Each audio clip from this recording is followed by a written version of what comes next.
Like I said, today's the day.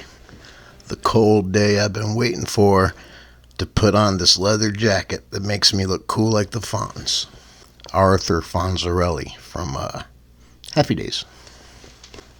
But it seems really big. I must have been a huge fat guy when I got this. Sometimes I become a huge fat guy, and I just become like a regular guy. Like my hero Norm Macdonald. Ooh, I got like a little Superman thing coming. This is going to be called the Leather Jacket episode.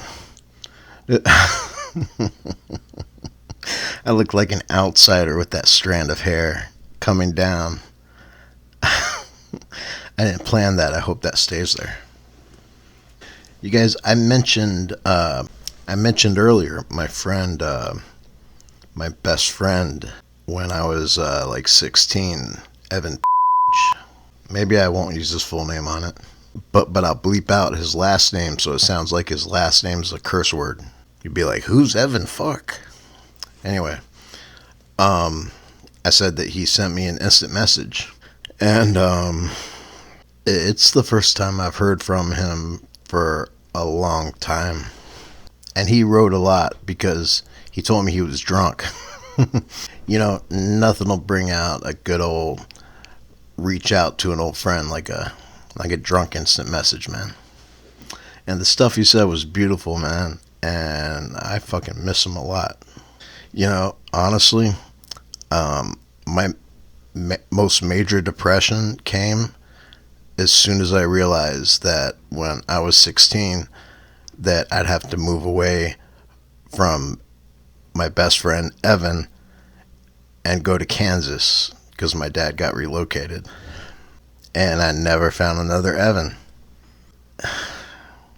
and I didn't keep in good touch with him. You know, I ended up in Florida and he was up in Maryland. He's my brother for life, and hopefully we can keep in better contact now. I tell you what, man, there was nobody funnier than me and him when we were together. He would be a great co-host for the show. As soon as I got my license when I was 16, the first thing I did was drive with Evan to New York City in an '83 Volkswagen van. It was awesome. And me and him used to like cruise around downtown Baltimore and Fells Point. I've never had a better friend, or a friend that I spent more time with. That's when he got me going to concerts. He exposed me to a lot of new music, big time. That was like the 90s explosion there, but he also introduced me to like The Cure and Psychedelic Furs, and God bless him for that, man, because what would I be without that, man? I'd be happy. It's depressing emo music. I'm kidding, man. So many memories, man. We met Perry Farrell together. Perry Farrell, the lead of Jane's Addiction and Porner of Pyros. Me and Evan met him. Said what's up. I think we both met Garbage.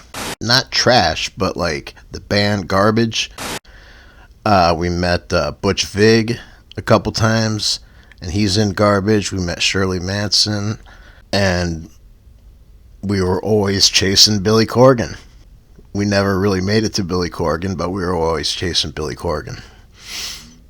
If I can go back to any time in my life, it would be that time that I lived in Columbia, Maryland, with my best friend, the best times, Evan, and then we had another member of our group, Matt, and his head was shaped like a watermelon.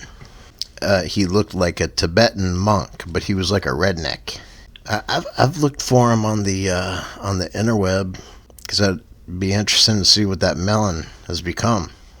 Man, and if I was in Columbia longer, I would have been able to pursue my high school crush, Julie. we'd be married right now. Dude, if I had a couple more years in Colombia, me and Julie would have been married. I'm going to tag her on this video and make a whole clip out of it. So anyway, man, yeah, best friends are important. I think that dude's messaging me again. Dude, I'm actually talking about you right now on the show. I'm not going to read any of your texts to protect your privacy, but I see my sister's name mentioned. I see about something about you and children. Doggy style, thumb up, butt. Man, good old Evan. That's what I'm saying, man. Me and this guy are going to do the show together. This is my segment about Evan. Yeah, man, so I'm going to put this on the podcast. I was just talking about Colombia, and if I had just another couple years there, man, I could have maybe pursued that Julie girl from high school. She was hot. Hey, man, if you want to send a voice clip, I'll put it on the show. Anyway, maybe we'll hear from Evan. But there's no time machines that we know of. Oh, reverse cowgirl. I just glanced at the phone. Evan's talking about reverse cowgirl. He's pretty drunk. I think that's just what he does when he's drunk. Talks about sex positions. But I saw my sister's name there. That's not cool. Yeah, there's no time machines that we know of. Good Lord. Yo, I'm like recording the show right now. I'm just trying to explain to the folks at home that like your messages are so graphic that if you're out looking for a job, this is the kind of thing that can't end up on YouTube. Just a bunch of sexual positions. Anyway, no time machines. And as Doc Brown said, the future hasn't been written yet. We get to write the future as we go along, or at least how the programmers program our simulations. I hope you guys can see how happy I am to reconnect with my buddy. Just like an old love, I think about him all the time and I miss him. It's so gay. Ooh, he sent a voice clip. All right, here we go. Doug, my box, what's going on? I love you, brother. I'm just sitting here drunk in Maryland. Fucking snow's coming down.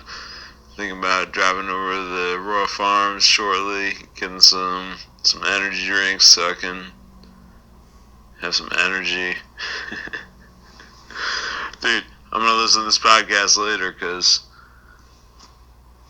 I can't right now because I gotta run to Royal Farms. But I love you, brother. I'll talk to you soon, man. Yo, I just hey buddy, I just played your voice thing on the show, so your voice is gonna be on the show now. That's gonna be cool. Your voice too, man. It's weird. It sounded like a different guy at first, but I guess it's because you're like I don't know what, like 40 now. But I could tell it was you still. But you sound like a more mature fella. Man, really high, man. Too high feels good. He sent another voicemail, so let's. Yeah, dude. Actually, believe it or not, earlier this morning, I just hit puberty, and I got these pubes growing out of my fucking forehead, out of my ears. It's crazy, dude.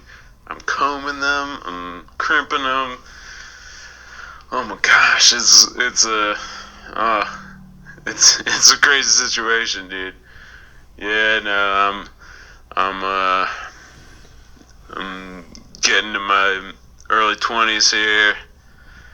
Getting old. you know how it is, man.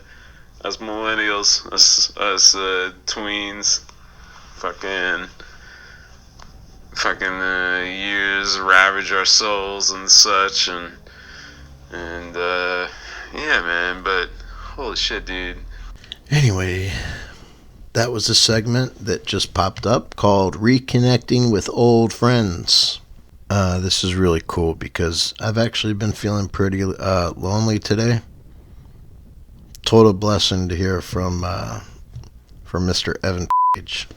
I love you, man. We'll talk soon. You know, I got social anxiety, so like I don't like talking on the phone or shit. I'm just gonna communicate with you through podcasts. I'll have you on like another show. It'll be good, man. Looking forward to it. All right, bro. Oh, shout out also Burton, his little brother, who I remember as just like a little kid. And I suppose he's a man now, too. That's how time works, you know? And he mentioned Burton. And so shout out to him. Oh, ooh, and he had a sister. Ooh. I'd always say, oh, your sister's really, really hot, you know, just to mess with him. I can't remember his sister's name right now. Anyway, I also remember his mom, whose name escapes me, and his dad, Lawrence or Larry, I think. Sorry if I'm wrong, Bob. Anyway, that's been Old Friends.